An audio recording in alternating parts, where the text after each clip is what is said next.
The topic is Sudan, and SMinimoi2 is talking about some of the things, some of his experiences leaving Sudan and coming to the United States with the support of Catholic Charities, and how he has, up to this point, been able to navigate many instances of his own education, and now he's a student at Tennessee State University. And of course, Simon, let's pick up at that by having you to continue our conversation here.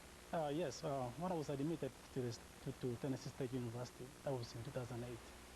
I started of spring 2008 in Tennessee State University. And since I do not have a background of being in high school, so I was a decision to make a major that I can major was a problem. And I went a lot of fields, get advisements in the schools, in all different departments. So I became interested in computer science. And I always ask myself, do I have background in programming? But give me a concept that when I was in elementary school, I usually like maths. So somebody gave me a concept that in computer science, there's math. So that's how I become, and I get myself in computer science. Now I'm majoring computer science at Tennessee State University. Yes, and due to the experiences, Sudan is a very large country in Africa.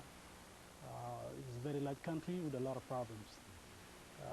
It's a lot of conflict, and since the independence of 1956, Sudan have never enjoyed any peace in the country, and this happened to the differences of ethnics between the Christian South and enemies, and the northern part of Sudan, which is dominated by the Muslims. And so this has been the main issue in Sudan. So, since it's about 50 years, people have been fighting a war and a lot of civil wars. And there's even a war in Darfur, the genocide, which is still happening now.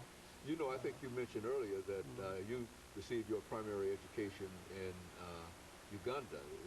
Is that right? Yes. And now, was that because you did not have did not find facilities that you could have attended in Sudan? Was that the general kind of way that people were educated who lived in Sudan?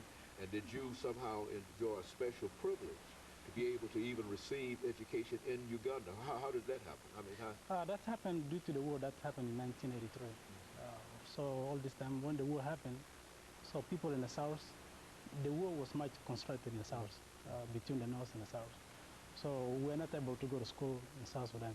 So then I came as a refugee to Uganda. That was in 1994. That's why I started my primary school. So I was there as being a refugee under the care of the United Nations High Commission of Refugee, which is UNHCR. So this is where I had my studies in Uganda until I completed my primary due to the war in Sudan. Yes. So in a real sense, it's really difficult for young people in primary school to go to school in Sudan because of the war, and so they go to Uganda. How are they received in Uganda? Mostly people are received as being refugees since the war happened, like I said earlier, 1983. So there were no schools actually in the south. So people have to go to neighboring countries to get the quality of education that you needed. But there are some small schools in war towns, but mostly you maybe attend 2 days a week. You may not be able to complete the whole week in the school because the authorities being attacked in a camp. But it was recently 2005 when the North and the South signed the CPA, which is called the Comprehensive Peace Agreement, that trying to transform Sudan from being authoritative government to a democratic nation, where through democratic transformation, where all the citizens have the application of rule of law and able to have enjoy the rights and to elect their leaders through democratic process. So the CP was signed in 2005, and by this time, so the people at least enjoy a war in less than 15 years, but there's still some classes, which is ethnic differences between the people, which is still happening in the south. But since 2005, people were able to go to primary schools. There were more schools being built in the south, so that kids from the neighboring countries, when they come back to the south, able to go back to primary schools or to high schools to get a quality education.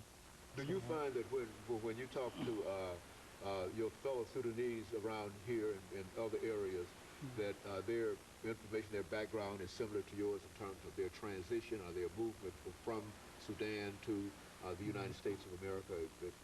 With what you're telling me, is that typical as to how folks generally get to the United States from Sudan? Yes, almost every Sudanese have a similar stories because we've been affected by the same war. And but when the war happened, and a lot of people went to different countries. Some of us likely went to Uganda because it was very close to where I live, few miles away to cross to the border. So, but in the similar stories, I'm sure all Sudanese have stories, especially who come to the United States. And so when they come here, they were not able to, they turned to get themselves assimilated in American society, especially because most of them went to Egypt, others went to Democratic Republic of Congo, others went to Kenya.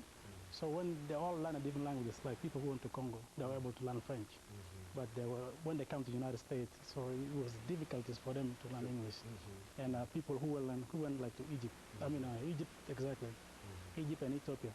So they all learn different languages. And so the assimilation of languages become a problem within the Sudanese.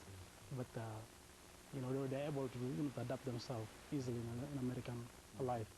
And so you find that to be sort of a traditional kind of, a similar kind of way that all of the people who come to this country from Sudan generally face some of the issues that you have had to face in terms of some sort of upward mobility. It's difficult to really get assimilated here. And as long as you're not assimilated, you really don't have an opportunity to enjoy many of the advantages. For example, being able to drive an automobile, own an automobile. So, are those some of the challenges that you think that Sudanese face in this country? Yeah, actually, Sudanese stories are, at times when you talk, you feel like you may drop tears. So it had been a very difficult situation. Okay, well, let's take this second commercial break, and we'll be back with our audience following this very, very short commercial break. Religions in Sudan.